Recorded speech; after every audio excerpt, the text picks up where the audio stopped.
Assalamu alaikum, dear students. Welcome to the chemistry class. I am your online chemistry teacher.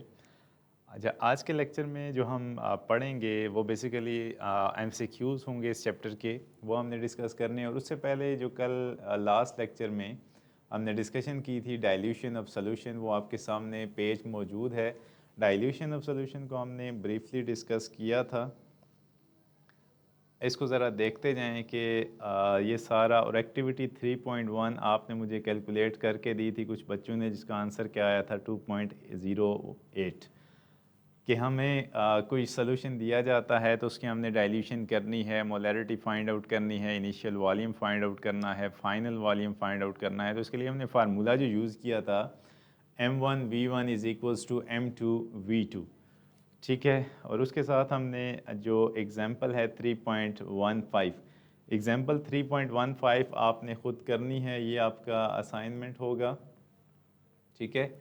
और कुछ अभी जो मैं इस लेक्चर में आपके साथ डिस्कस करने जा रहा हूँ वो पीबीए के हवाले से है कि इन टॉपिक में से कौन सी चीज़ पीबीए है, ये आपने ख़ुद करनी है असाइनमेंट। ये आप बहुत इजी है, ये आपकी थ्योरी में इंक्लूड है, इसको आपने लाजमी सीखना है। अब जो पीबीए के हवाले से मैं डिस्कशन करने जा रहा हूँ कि यहाँ पे जो अगले टॉपिक्स हैं वो आपने कौन से पीबीए में लेके जाने हैं, तो वो ज़रा आप देखते जाएं। ये नोट कर लिया है जो आपने सॉल्व करनी है एग्जांपल 3.1, और पेज नंबर है 40 और 41 पे अभी हम जा रहे हैं। नेक्स्ट नोट कर लें कि एग्जांपल 3.1 आपने थ्योरी के लिए सॉल्व करनी है, ठीक है। यहाँ पे मुझे ओके का मैसेज करें ताकि मैं फिर आगे चलूँ, ठीक है। उसके बाद नेक्स्ट है जो आपने, अब अगले पेज पे आ जाएं, अगले नहीं बल्कि इसी के नीचे एक एक्टिविटी है 3.2, ये अभी हम डिस्कस नहीं करेंगे। ये जब मैं आपको पीबीए में पीबीए आपको पढ़ाऊँगा तो उसमें आपने ये एक्टिविटी सीखनी है साथ। ये बेसिकली किसके हवाले से है, टाइट्रेशन का एक्सपेरिमेंट है। इसके साथ लिखें भी टाइट्रेशन एक्सपेरिमेंट, जो कि किस लिए होगा, पीबीए में ये शामिल है, तो इसको हम वहीं पे एक दफ़ा डिस्कस करेंगे। और ये आपका जो करिकुलम है उसके अंदर भी ऐड है कि ये पीबीए का पार्ट होगा, थ्योरी का पार्ट नहीं होगा, ठीक है। टाइट्रेशन एक लंबा चौड़ा प्रोसेस है भाई। इसमें हम बेसिकली वॉल्यूमेट्रिक एनालिसिस करते हैं और किसी भी अननोन स्पीशी का उसको स्टैंडर्डाइज करने की कोशिश करते हैं। स्टैंडर्डाइज मीन के, और उसकी मोलैरिटी हमें पता नहीं होती, तो अपरेटस असेंबली करके, जिसमें डिफरेंट अपरेटस यूज़ होते हैं, एक इंडिकेटर भी यूज़ होता है, तो उससे हम किसी भी अननोन सॉल्यूशन की मोलैरिटी को फाइंड आउट करने की कोशिश करते हैं थ्रू टाइट्रेशन। इस प्रोसेस का जो हम नाम लिखेंगे वो क्या होगा, टाइट्रेशन होगा। यहाँ पे इसको बेसिकली ये अभी भी मैं समझा सकता हूँ, लेकिन जब टाइट्रेशन में मैं करूँगा तो फिर दोबारा हमें ये करना पड़ेगा। तो इसके ऊपर आप अभी नोट करें कि ये पीबीए है। जब हम पीबीए करेंगे, पूरे एक्सपेरिमेंट को रिवाइज करेंगे, तो उसमें मैं आपको ब्रीफली टाइट्रेशन एक्सप्लेन करूँगा, ठीक है। अच्छा, नेक्स्ट हम आगे जाएं। ये आपने नोट कर लिया है, ठीक है। स्क्रीन क्लियर नहीं आ रही, आप अपना नेट चेक करें, यहाँ पे तो ठीक जा रहा है, ठीक है, ठीक हो गया। अब नेक्स्ट पे हम जाते हैं जो आगे है। ये सारा प्रोसेस किस चीज़ का है, पीबीए का है। और कॉन्सेप्ट असेसमेंट, आगे चलें। नेक्स्ट जो कॉन्सेप्ट असेसमेंट 3.11 है, ये भी इसी टाइट्रेशन के हवाले से है। तो आपने कॉन्सेप्ट असेसमेंट 3.1 को भी साथ लिखना है कि ये क्या है, टाइट्रेशन, और ये भी पीबीए के हवाले से होगी। मतलब कि ये आपकी थ्योरी में इंक्लूडेड नहीं है, आपकी जो प्रैक्टिकल बेस असेसमेंट है उसमें ये इंक्लूड होगी, जिसमें आप सॉल्यूशंस को, जैसे यहाँ पे दो सॉल्यूशंस दिए गए हैं, एक को हम दूसरे के अगेंस्ट टाइट्रेट कर रहे हैं, उसके हवाले से इसने कैलकुलेशंस मांगी हुई हैं। तो इसमें हम ये M1V1 is equals to M2V2 divide by N1 और N2 यूज़ करके ये कैलकुलेट करेंगे। तो जस्ट अभी आप इसको नोट कर लें कि ये पीबीए का पार्ट होगा, ठीक है। उसके बाद जो नेक्स्ट है आगे, यहाँ तक आपका चैप्टर नंबर 3 क्लोज हो जाता है। जो चीज़ें मैंने आपके साथ डिस्कस की हैं वो समेटिव हैं, और जो डिस्कस नहीं की, जो छोड़ी हैं, वो फॉर्मेटिव हैं। अगर आप ये चीज़ क्लियर करना चाहते हैं करिकुलम के हवाले से, तो मैं आपको ये चीज़ बता देता हूँ नेक्स्ट भी हम आपके साथ शेयर कर रहे होते हैं। ड्राइव पे या फेडरल बोर्ड के पेज के ऊपर जाएं तो आप जो असेसमेंट फ्रेमवर्क है उसको आप देखें। फेडरल बोर्ड का असेसमेंट फ्रेमवर्क जो आपका करिकुलम है उसके अंदर एक बात लिखी गई और साथ में मॉडल पेपर और असेसमेंट फ्रेमवर्क के अंदर पार्ट्स दिए गए हैं कि हर चैप्टर के अंदर फॉर्मेटिव टॉपिक कौन से हैं और सुमेटिव टॉपिक कौन से हैं। ये मैं बार बार आपके साथ डिस्कस करता हूँ। हर टॉपिक के आगे लिखा गया है कि ये फॉर्मेटिव है, सुमेटिव है या पीबीए के लिए है। तो हम जो सुमेटिव टॉपिक होगा वो थ्योरी के लिए डिस्कस करेंगे, जो फॉर्मेटिव होगा उसको डिस्कस नहीं करेंगे, वो आपकी क्लास टीचिंग का पार्ट होता है, फाइनल एग्ज़ाम का पार्ट नहीं होगा। और जो पीबीए का पार्ट होगा वो आपकी प्रैक्टिकल बेस असेसमेंट में पूछा जाएगा, अदरवाइज़ आपका क्वेश्चन नहीं होगा। अभी जो हम जा रहे हैं वो एक्सरसाइज के एमसीक्यूज़ हैं, ठीक है। अब यहाँ पे जो पहला है MCQ number 1, what mass of CO2 produce by the combustion of each mole of CH4। अब हमने यहाँ पे CO2 का मास फाइंड आउट करना है। CO2 का मास कैसे फाइंड आउट होगा? Each what mass of CO2 is produce by the combustion of each mole of CH4। CH4 का एक मोल आप यूज़ करेंगे तो CO2 का मास कितना प्रोड्यूस होगा? जल्दी से मुझे इसका आंसर बताएं। पहले हम ये मोल रेशो कर लेते हैं। तो 1 मोल ऑफ CH4 का 1 मोल है और दूसरी साइड पे CO2 का भी कितना है? 1 मोल, ठीक है। अब 1 मोल को हम मोलर मास ऑफ मास जब हमने फाइंड करना है CO2 का मास ऑफ CO2 के मोल्स कितने आ रहे हैं? 1 और CO2 का मोलर मास कितना होता है? 44। तो 1 मल्टीप्लाई बाय 44 कितना हो जाएगा? 44 ग्राम्स। ये क्वेश्चन आपको समझ आ गया? 44 ग्राम, यस। आप लोगों ने केमिस्ट्री की क्लास है, यस यस, ठीक। 44, दिस इज़ नॉट 45। तो ये आपका आंसर आ जाएगा 44 ग्राम्स ऑफ दिस वन, ठीक है। तो ये एक तरह का शॉर्ट क्वेश्चन भी बन सकता है और MCQ भी जनरेट हो सकता है। उसके बाद जो a flask contain 500 cubic centimetre of SO2 at RTP, the flask contains, ये जो है वॉल्यूम के हवाले से है, मोलर वॉल्यूम, तो इसको आपने स्किप करना है, ये हमने नहीं पढ़ा। तो जो मोलर वॉल्यूम के हवाले से है वो इसको हम छोड़ देते हैं। उसके बाद एक और क्वेश्चन है, A necklace has 6 gram of diamond in it. How many carbon atom present in it? अब ये नेकलेस जो है 6 ग्राम डायमंड इसमें शामिल है। How many carbon atoms are present in it? ये जल्दी से मुझे बताएं। एक नेकलेस है जो कि 6 ग्राम डायमंड का है। अब डायमंड किस चीज़ से बना हुआ है? कार्बन का। अब वो पूछ रहा है कि how many carbon atoms are present in it. Basically जो number of carbon atoms find out किए जाते हैं, नंबर ऑफ़ कार्बन एटम या नंबर ऑफ़ एटम्स, तो इसको हम पहले क्या फाइंड आउट करते हैं? Moles into NA। यहाँ पे जो आपने फाइंड आउट करनी है चीज़ वो मोल्स के हवाले से फाइंड आउट करनी है।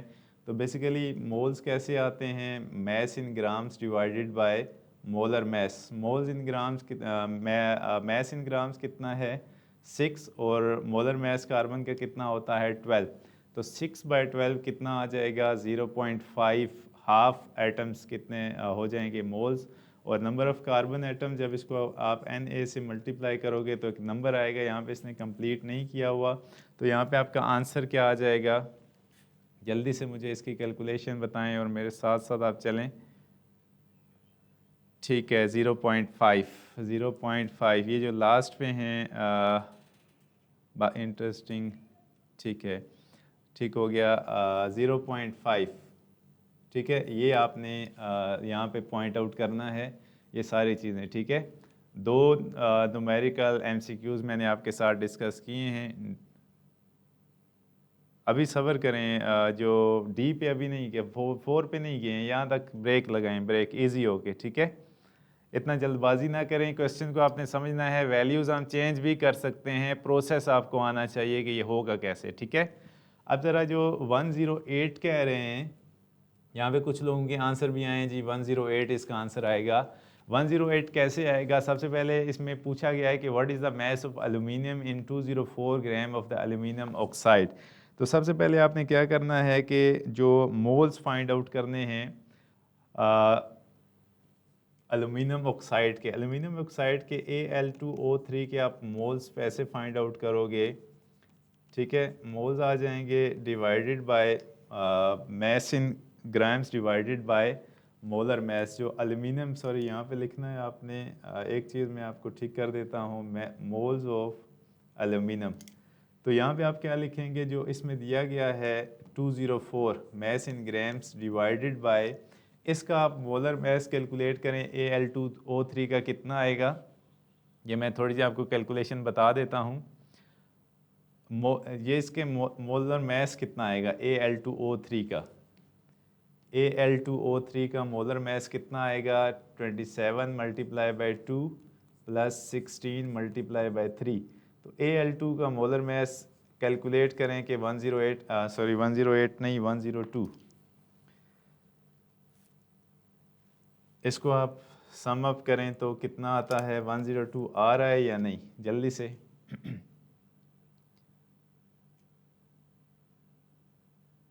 आप लोग मेरे साथ नहीं चल रहे हो भाई, इस तरह नहीं होता। आप मैं जो आपका मेरा जो क्वेश्चन है उसका आंसर करें।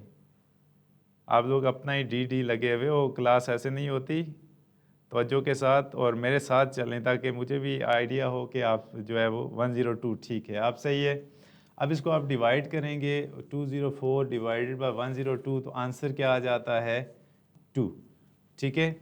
अब यहाँ पे जो हमारे पास आ रहा है moles into molar mass of aluminium, तो यहाँ पे आप क्या लिखेंगे, मोलर मैस ऑफ, इसके अंदर जो एल्यूमिनियम शामिल है वो कितना है Al2 मल्टीप्लाई बाई 2।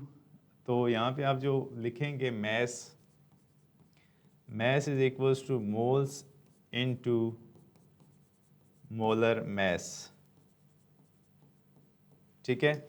अब मोल्स हमारे पास कितने आ गए हैं 2 मल्टीप्लाई बाय मोलर मैस, इसका एल्यूमिनियम का यहाँ पे कितना हो जाएगा 27 मल्टीप्लाई बाय 2। तो इसको ज़रा आप कैलकुलेट करें कितना आता है, क्योंकि यहाँ पे एल्यूमिनियम के कितने एटम्स हैं 2।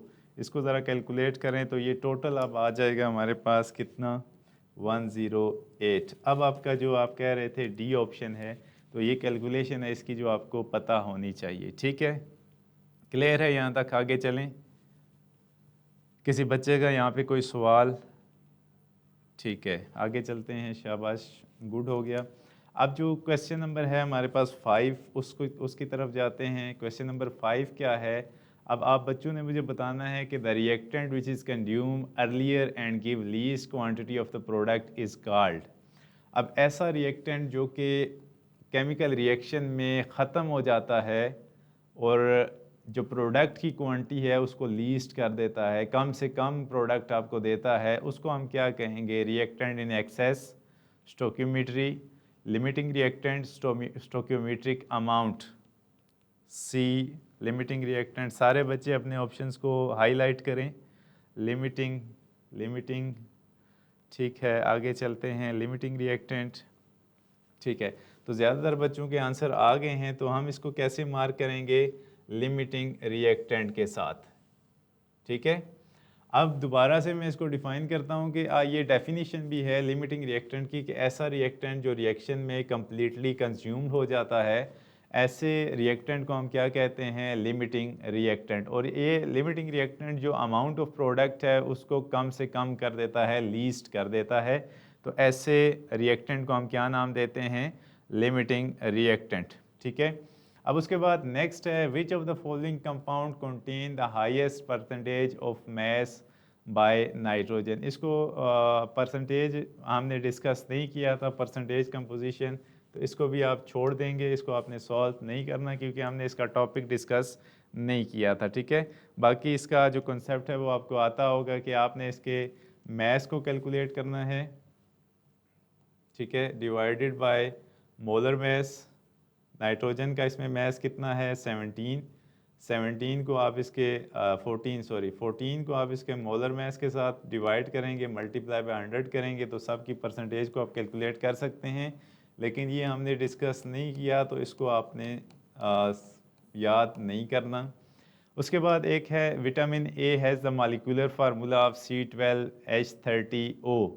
The number of moles of A is 500 milligram of its capsule will be the number of moles of vitamin A in 500 grams milligram of its capsule. अब आपने क्या करना है कि मॉलिक्यूलर फार्मूला हमें गिवन किया गया है एक, और उसके बाद हमें क्या किया गया है मैस इन ग्राम्स मिलीग्राम। आपने क्या करना है कि 500 इंटू 10⁻³ ये ग्राम आ जाएगा। इसका मोलर मैस कैलकुलेट करें या मॉलिक्यूलर मैस कैलकुलेट करें C20H30O का कितना आता है। इसका आप मैस कैसे कैलकुलेट करोगे कि आपने यहाँ पे कार्बन को कार्बन 12 है तो यहाँ पे आपने 12 को मल्टीप्लाई करना है 20 के साथ, प्लस हाइड्रोजन 1 है तो इसको 30 के साथ मल्टीप्लाई करेंगे, प्लस ऑक्सीजन का मैस कितना होता है 16। इन सब को सम अप करें तो कितना आ रहा है जल्दी से 7 का B आ गया। ठीक है, आगे चलें ज़रा ये कैलकुलेशन करें कितनी आ रही है 12 multiply by 20 plus 1 multiply by 30 plus 16 286 x. बाकी लोग भी इसको कंफर्म करें कि ये 286 आ रही है या नहीं।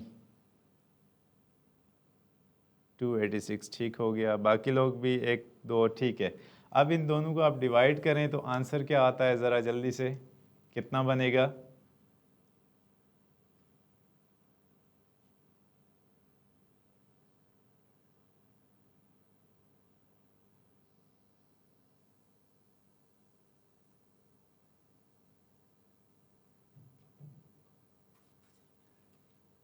जल्दी से इसको 500 को 286 1 इंटू 10⁻³ ठीक है। तो इसमें आपने जो आंसर मार्क करना है 1.7 इंटू 10⁻³ सातवें का जो ऑप्शन आएगा वो बी ऑप्शन आएगा। ठीक है, यहाँ तक किसी बच्चे का कोई कन्फ्यूजन है तो वो अभी इस क्वेश्चन में पूछ सकता है, नहीं तो हम क्वेश्चन की तरफ जाएंगे 8 की तरफ। क्वेश्चन नंबर 8 ठीक है 1 पॉइंट ठीक है, तो 1.7 इंटू 10⁻³ इसका आंसर आ गया। अच्छा, उसके बाद आगे चलें क्वेश्चन नंबर 8 पे। ठीक हो गया, यस। अच्छा, उसमें हमें ये कह रहा है कि when 1 mole of each of the following is completely burned in oxygen which will give the largest mass of CO2। अब हमारे पास क्या कह रहा है कि हमने यहाँ पे एक कंबस्शन रिएक्शन को डिस्कस करना है which one when 1 mole of each of the following is completely burned in oxygen which gives the largest mass of CO2। सबसे पहले अगर आप कार्बन मोनोऑक्साइड को देखते हैं तो कार्बन मोनोऑक्साइड ऑक्सीजन की प्रेजेंस में बर्न करती है, तो यहाँ क्या बनाएगी CO2। इसको अगर आप बैलेंस करते हो तो क्या बनेगा ऑक्सीजन, यहाँ पे अगर हम 2 लगा देते हैं, यहाँ पे आप 2 लगाएंगे तो ये क्या हो जाएगा, यहाँ पे भी आपको 2 मार्क करना पड़ेगा। ठीक है, तो ये पहली इक्वेशन आ गई। थोड़ा सा इसको डिस्कस करते हैं ए के हवाले से, फिर हम बी में जाते हैं। बी के हवाले से क्या है कि आप डायमंड सी कार्बन को ऑक्सीजन की प्रेजेंस में बर्न करते हो तो क्या बनता है CO2। ये बैलेंस्ड इक्वेशन है। उसके बाद अगर आप मीथेन के हवाले से देखते हो तो ethane CH3 single bond CH3, इसको अगर आप ऑक्सीजन की प्रेजेंस में बर्न करते हो तो क्या बनेगा CO2 प्लस H2O। ठीक है, इसको अगर आप बैलेंस करोगे तो ये कैसे आ जाएगा, इस इक्वेशन को आपने समझना है C2H6।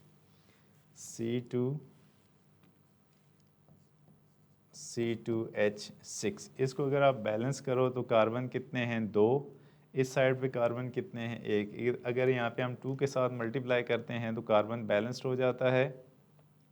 उसके बाद हाइड्रोजन कितने हैं वहाँ पे 6, तो यहाँ पे आप क्या लगाएंगे 3, हाइड्रोजन भी बैलेंस हो जाते हैं। अब यहाँ पे मसला किसका आ जाता है, जो हमारे पास 2 2s are 4 4 3s are 7, तो यहाँ पे हम क्या लिख सकते हैं एक चीज़ कि इसको हम हाफ नंबर के साथ भी मल्टीप्लाई कर सकते हैं। तो यहाँ पे मैं एक नंबर आपके सामने ऐड कर रहा हूँ जो कि क्या है 7/2, 2 2 से कैंसिल हो जाएगा तो ऊपर क्या आ जाएगा 7। तो ये इक्वेशन यहाँ पे बैलेंस हो जाती है। अब मीथेन का जो लास्ट पे है वो आपने देखना है डी के वाले से क्या है methane plus O2 gives us CO2 plus H2O। ठीक है। अब मीथेन का अगर इसको हम बैलेंस करते हैं तो क्या कैसे आएगा? मीथेन के केस में कार्बन भी बैलेंस्ड है, हाइड्रोजन 2 है, तो यहाँ पे आप 2 के साथ मल्टीप्लाई करेंगे तो 4 हो जाएगा। ऑक्सीजन यहाँ पे 4 हो गया, तो यहाँ पे आप क्या लिखेंगे? 2, 2 2 ज़ा 4। अभी हमारे पास 4 ऑप्शंस की 4 इक्वेशंस आ गई हैं। तो सबसे पहले हमने देखना है तो किस केस में जो मैस है वो बराबर आएगा, या मैस लार्जेस्ट मैस ऑफ कौन सा आएगा? कार्बन डाइऑक्साइड का। अब ज़रा कौन सा ऑप्शन आ सकता है? ज़रा पहले मुझे आप बताएं कि क्या CH4 इसका मैस ज़्यादा देगी या CO2? अब इसमें अगर हम देखें तो 1 मोल CH4 यूज़ हो रहा है और 1 मोल ही हमारे पास क्या आ रहा है? ठीक है, अगर हम यहाँ पे देखें तो 2 मोल यूज़ हो रहे हैं, 2 मोल ही बन रहे हैं। इसको आप डिवाइड करेंगे तो सिंपल रेशो 1 1 बन जाएगी। इसको ज़रा गौर से देखना है। अब यहाँ पे अगर आप देखें तो 1 मोल ये बन रहा है और 1 मोल ये बन रहा है। अब इसमें अगर हम देखते हैं तो 1 मोल यूज़ हो रहा है लेकिन बन कितना रहा है? 2 मोल्स। तो किस केस में लार्जेस्ट केस आएगा? यहाँ पे सी कुछ बच्चों ने लिखा है, लेकिन उस केस में आपको रीज़न पता चल गई कि किस वजह से लार्जेस्ट मोल्स आएंगे। अब हमने इनको इक्वेशन से लिखा है, फिर हमने देखा है कि ये 1 मोल यूज़ हो रहा है और 1 मोल ही बन रहा है। इस केस में अगर आप देखें तो 2 मोल यूज़ हो रहे हैं, 2 मोल ही बन रहे हैं। जितना यूज़ हो रहा है उतना ही बन रहा है। जबकि इसमें भी देखें तो 1 और 1 का रेशो है। इसमें अगर देखें तो 1 मोल यूज़ हो रहा है लेकिन बन कितना रहा है? Double, 2 moles. तो यहाँ पे हमारा जो एग्जैक्ट ऑप्शन आएगा वो क्या हो जाएगा? सी, इथेन। ये सब बच्चों को क्लियर हो गया?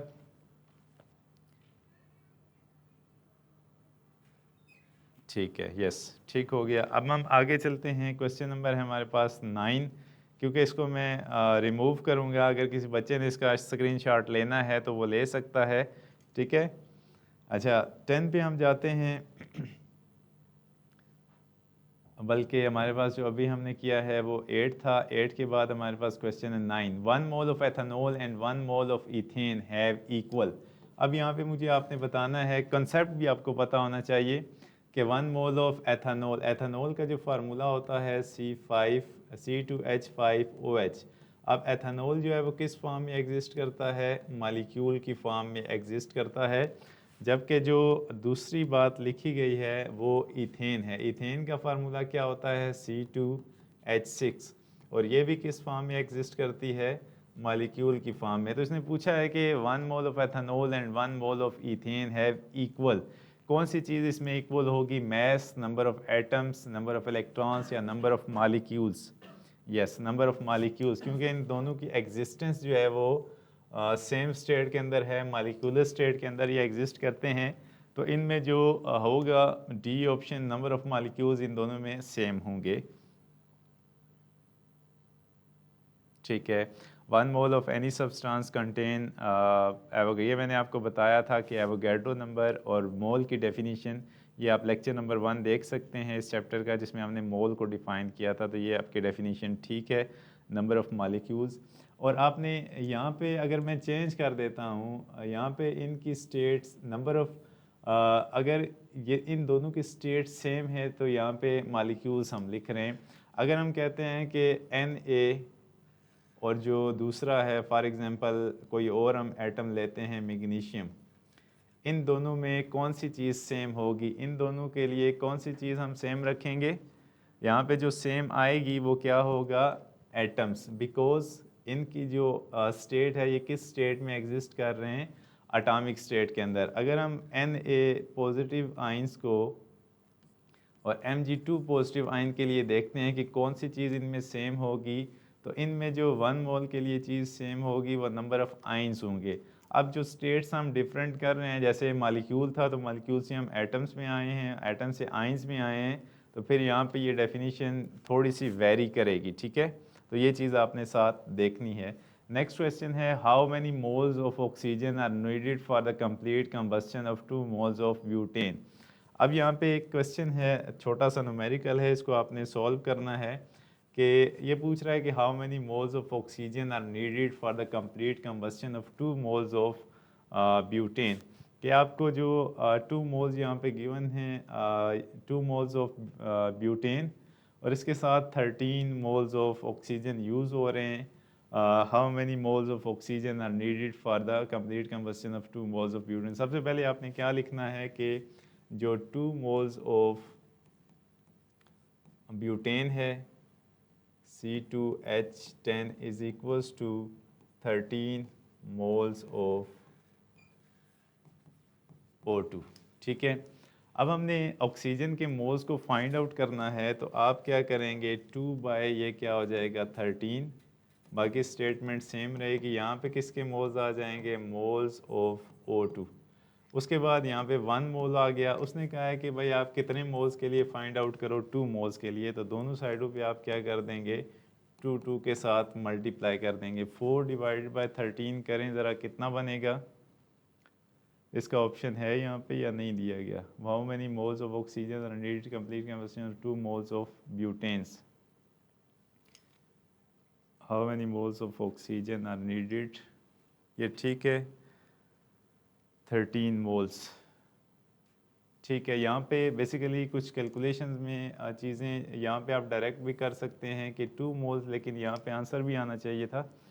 तो यहाँ पे हम क्या कर सकते हैं कि एक चीज़ मैं दोबारा यहाँ पे करूँगा कि यही क्वेश्चन कैलकुलेशन से थोड़ा सा सब्र कर लें कि आएगा इसका। जो यहाँ से अगर आप देखें, how many moles of oxygen are needed for the complete combustion of 2 moles, यहाँ पे इक्वेशन में भी आपको 2 दिया गया है और यहाँ पे भी 13 दिया गया है, तो 13 मोल्स इसके आएंगे। लेकिन मैं कैलकुलेशन करना चाह रहा था कि उससे भी ये हो जाएगा। ठीक है, तो कैलकुलेशन से भी आपका ये होना चाहिए। उसके बाद आगे जो नेक्स्ट देखते हैं क्वेश्चंस को और फिर इस क्लास को ओवर करते हैं। ठीक है, 0.30 नहीं होगा, ठीक है, उसको थोड़ा सा चेंज करना पड़ेगा। जैसे वो जो इक्वेशन थी how many moles of oxygen are needed, जैसे 2 मोल्स हैं C4H10 के, रेशो ऑक्सीजन, ऑक्सीजन के कितने मोल्स आ रहे हैं 13। ठीक है, अगर आपने 2 मोल इसके यूज़ करने हैं तो ऑक्सीजन कितना यूज़ होगा 13 यूज़ होगा बाय डेफिनेशन जो इसने पूछा हुआ है। ठीक हो गया। अगर हम इसका 1 मोल करते हैं तो ब्यूटेन 1 मोल यूज़ हो रहा है, तो ये कितना हो रहा है 13 2। फिर इसको आप डबल करेंगे तो इसको 2 के साथ जब मल्टीप्लाई करोगे तो इधर भी 2 के साथ जब मल्टीप्लाई करोगे तो 2 कैंसिल हो जाएगा 13। वो लास्ट वाली जो कैलकुलेशन थी उसमें थोड़ा सा फ़र्क था, तो आप यहाँ से नीचे भी जाएंगे तो आंसर कितना आएगा 13 ही आएगा, 0.03 नहीं होगा। ठीक है, यहाँ तक ठीक है।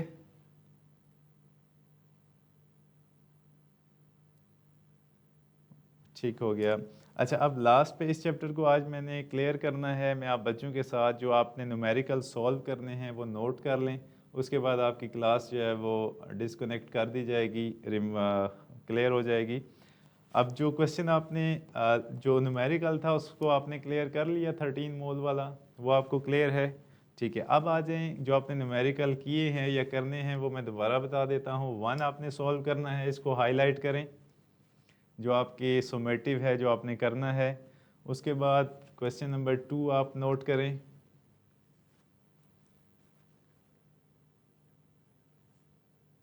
ठीक है, उसके बाद जो तीसरा है, तीसरे को आप छोड़ देंगे, ये लिमिटिंग और नॉन लिमिटिंग का है। चौथे को भी आप छोड़ देंगे, कैलकुलेट एम्पिरिकल और मॉलिक्यूलर फार्मूला। पांचवा आपने करना है, ये मेरे साथ साथ चलते जाएं। इसमें बेसिकली न्यूमेरिकल शार्ट और लॉन्ग दोनों में आ सकता है। ठीक है, इसने लिख दिया है शार्ट, लेकिन ये लॉन्ग में भी आ जाता है और शार्ट। अगर ये एम्पिरिकल फार्मूला है तो ये लॉन्ग बन जाता है एक तरह का, कि आप सारे स्टेप्स कैलकुलेट करें तो 3 4 5 स्टेप्स बनते हैं, तो ये आपने सॉल्व करना है। उसके बाद ये भी आप करेंगे छठा क्वेश्चन। पांचवा और छठा एक ही है, इसने नंबर गलत कर दिए हैं, ये पूरा एक क्वेश्चन है। ठीक है, पांचवा और छठा एक क्वेश्चन है, नीचे पांचवें का डेटा दिया गया है वो आपने लिखना है। उसके बाद सातवें पे आ जाएं। जो सातवां क्वेश्चन है, for the reaction mixed which will be limiting reactant. Limiting और नॉन लिमिटिंग रिएक्टेंट की क्वेश्चन आपने नहीं करने, सिर्फ आपने थ्योरी याद करनी है जो मैंने डिफ्रेंशिएट आपको लिखवाया था, ये क्वेश्चन आपने सॉल्व नहीं करना। ठीक है, थ्योरेटिकल यील्ड और एक्सपेरिमेंटल यील्ड के क्वेश्चन भी हमने नहीं किए, तो ये भी आपने नहीं करना। 9 तक आप नहीं करेंगे, हम 10 तक जाते हैं। 10वां क्वेश्चन आपने करना है या नहीं। उसके बाद क्या है कि इन एक्सपेरिमेंट हीटेड वॉल्यूमेट्रिक के भी हमने क्वेश्चन नहीं किए, ये भी आप नहीं करेंगे। CO2 what moles of produced by reaction of and moles of will be the reactant will left unreacted, ये पूरा एक सवाल है, इसको भी आप नहीं करेंगे। Volume of carbon dioxide, room temperature, pressure, 13वां क्वेश्चन भी आपने नहीं करना। एम्पिरिकल फार्मूला ये आप करेंगे, ये वाला क्वेश्चन, ठीक है, XIV। जी जी, सारे न्यूमेरिकल हैं, मैं आपके साथ डिस्कस कर रहा हूँ, जो जो पहले आप हाईलाइट करते जाओ, ये सारे न्यूमेरिकल्स हैं, ठीक है। उसके बाद 15वां जो है chloride water to make total volume of calculate the concentration of solution, ये आपने करना है। X5 ये स्ट्रेंथ ऑफ सोल्यूशन के जो हमने डिस्कस किए थे। टाइट्रेशन न्यूट्रलाइज्ड, ये आपका PBA का पार्ट है, ये वाला। इसको अगर सॉल्व कर लेते हो तो ठीक है, एक आध मैंने एग्जांपल कराई थी, नहीं तो हम PBA के अंदर इसको दोबारा डिस्कस करेंगे टाइट्रेशन के हवाले से, ठीक है। उसके बाद यहाँ तक पहुँच गए हो सारे जी। इस एक्सरसाइज में टोटल न्यूमेरिकल हैं, क्योंकि ये ज़्यादातर जो है वो न्यूमेरिकल बेस्ड चैप्टर है। उसके बाद जो लास्ट है, required to prepare 0 point for experiment, refine concentration of the calculate needed prepare, ये इम्पोर्टेंट क्वेश्चन है आखिरी, इसको आपने लाजमी सॉल्व करना है, ठीक है। ये सारा इसके पार्ट्स हैं, ये आप लाजमी करेंगे, ABCD। अगर आपका कोई क्वेश्चन होता है तो आप YouTube के कमेंट सेक्शन में जो मैंने छोड़े हैं या क्रॉस किए हैं वो फॉर्मेटिव हैं, वो आपने नहीं करने। जो मैंने कराए हैं वो सारे के सारे आपके पेपर का पार्ट होगा।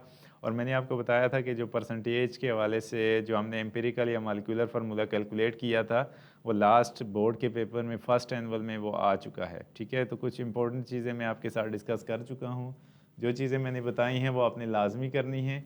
अगर आपका कोई क्वेश्चन होता है, आप एक चीज़ के हवाले से बहुत डीले बने हुए हैं कि यूट्यूब पे आपके कमेंट्स बहुत कम हैं, आप वहाँ से भी कमेंट्स ऐड करें ताकि आपको जो कमी पेशी होती है वो हम वहाँ पे आपकी कंप्लीट करें। बाज़ औक़ात हम किसी बच्चे का आंसर यहाँ पे नहीं दे पाते, या टाइम की मैनेजमेंट की वजह से, क्योंकि टाइम कम होता है, हमने बहुत सारी बातें करनी होती हैं, फिर भी 8-10 मिनट ऊपर या 15 मिनट ऊपर चले जाते हैं। तो आप YouTube के कमेंट सेक्शन में भी आएँ, अपना कमेंट ऐड करें, जो क्वेश्चन आपका होता है वो आपका फुलफ़िल किया जाएगा इंशाल्लाह, ठीक है। तो कल इंशाल्लाह हम चैप्टर नंबर 4 का इंट्रोडक्शन स्टार्ट करेंगे, और आप क्लास आपने मिस नहीं करनी। एक क्लास मिस करोगे तो नेक्स्ट लेक्चर जो है वो आपका इतनी आसानी के साथ आपको अंडरस्टैंड नहीं होगा, क्योंकि ये सारी बातें एक दूसरे के साथ लिंक कर रही होती हैं, ठीक है। अभी आपके ने कोई बात पूछनी है तो वो मुझे बताएं, तो उसके बाद हम क्लास को वाइंड अप कर रहे हैं, ठीक है। यहाँ पे जो हमने स्टार्ट किया था एक्सरसाइज को, ये वाला, ये आप नोट कर लें, तीसरा और चौथा क्रॉस कर दें,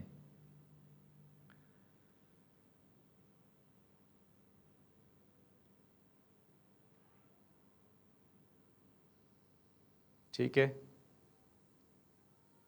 और कोई बात किसी ने पूछनी हो तो ठीक है, नहीं नेक्स्ट जो है अगला भी आप देख लें। ये इसमें आपने 7वां 8वां और 9वां क्रॉस करना है, ठीक है।